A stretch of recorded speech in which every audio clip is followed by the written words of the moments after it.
Et dans ce XVIIIe siècle-là, nous allons spécifier ses caractéristiques par rapport à sa nature elle-même.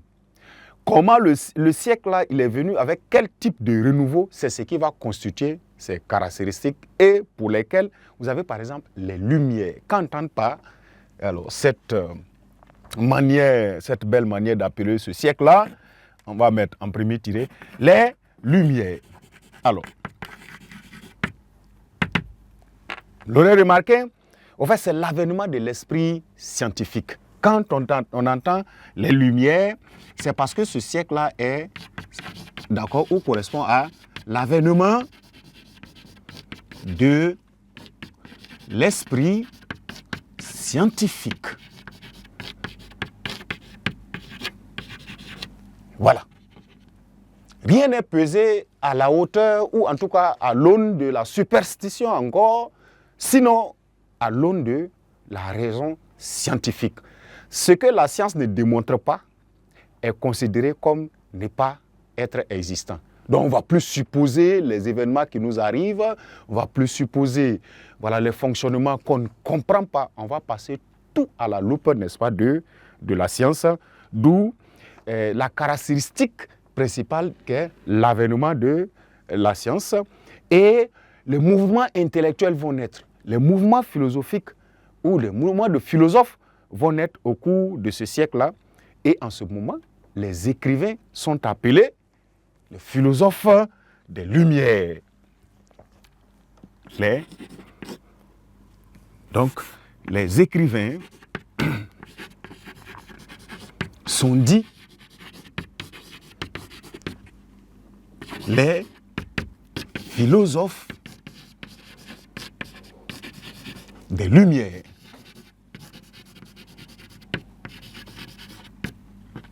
Oui.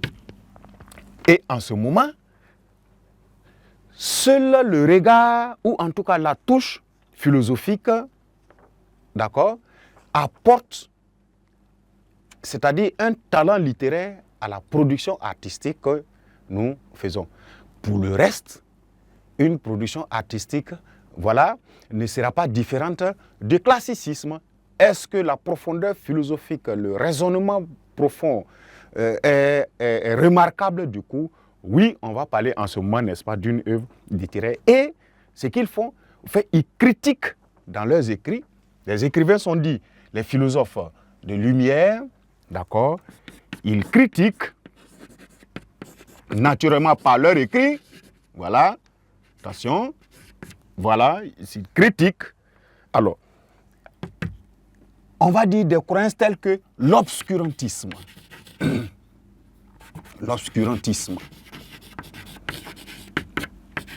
Voilà. L'obscurantisme, c'est le dogme, au fait, ce qu'on ne comprend pas ou ce qui nous maintient dans l'ignorance.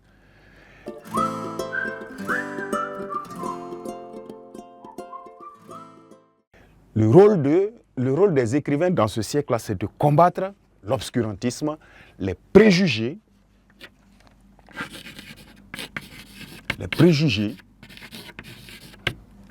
Voilà.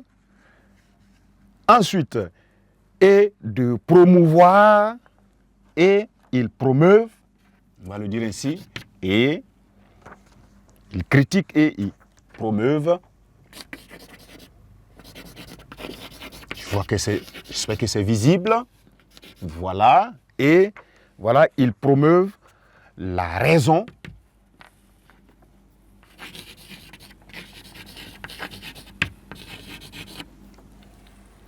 Ensuite, la liberté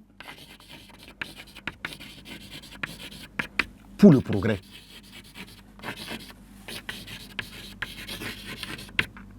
Voilà pourquoi on dit que ce siècle-là a apporté beaucoup de lumière à l'humanité.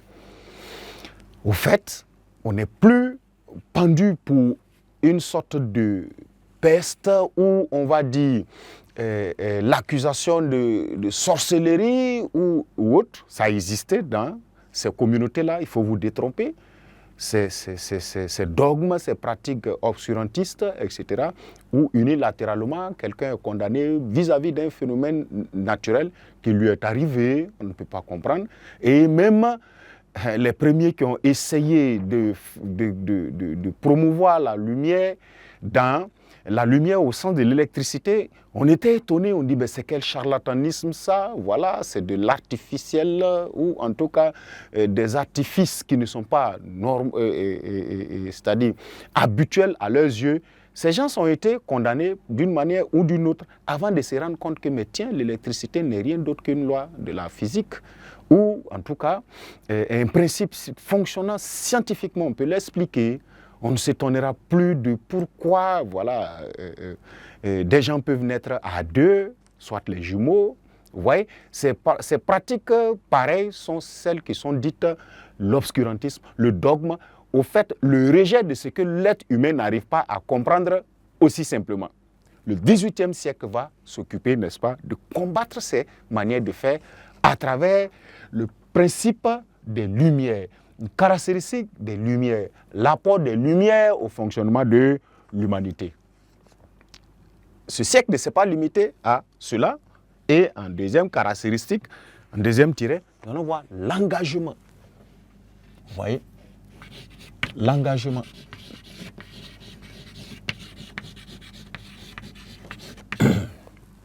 Alors, dans l'aspect de l'engagement, vous allez vous rendre compte que la littérature devient un mouvement ou en tout cas un art.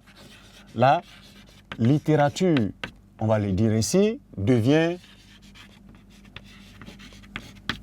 un outil de combat, un moyen d'action. Devient un moyen, voilà, d'action. La littérature devient en ce moment un moyen d'action au plan politique, social, culturel, au fait, tout ce que vous voulez, la littérature intervient. Ces auteurs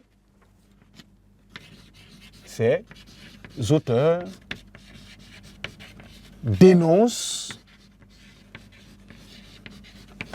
n'est-ce pas? Ces auteurs dénoncent les abus,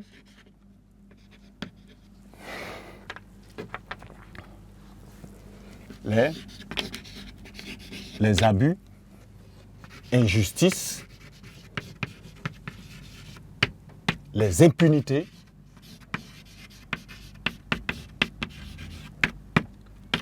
vous voyez, les intolérances et toute autre